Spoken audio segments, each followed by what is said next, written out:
అందరికీ హాయ్ అండి. ఈరోజు రెసిపీ వచ్చేసి కారం చట్నీ. ఎప్పుడైనా ఇంట్లో పచ్చిమిరపకాయలు అయిపోయినప్పుడు ఒకసారి ఈ కారం చట్నీ ట్రై చేయండి. టేస్ట్ అద్దరిపోతుంది.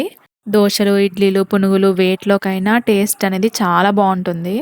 చట్నీ అనేది థిక్‌గా కాకుండా వాటరీగా చేసుకోండి.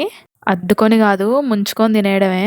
సో, ఈ కారం చట్నీని నేనెలా చేస్తానో ఈ వీడియోలో చూపిస్తాను రండి. ముందుగా ఒక కప్పు పల్లీలు వేయించేసుకొని మిక్సీ జార్‌లోకి షిఫ్ట్ చేసుకోవాలి.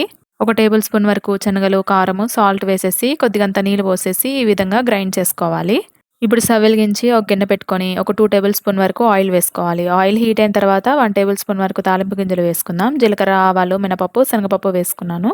అందులోనే 3, 4 వెల్లుల్లిపాయలని కచ్చాపచ్చగా దంచి వేసేసుకోవాలి. అవి కూడా వేగిన తర్వాత 2, 3 ఎండుమిర్చిని కూడా వేసేసుకొని కొద్దిగంత పసుపు వేసి ఒకసారి కలుపుకోవాలి.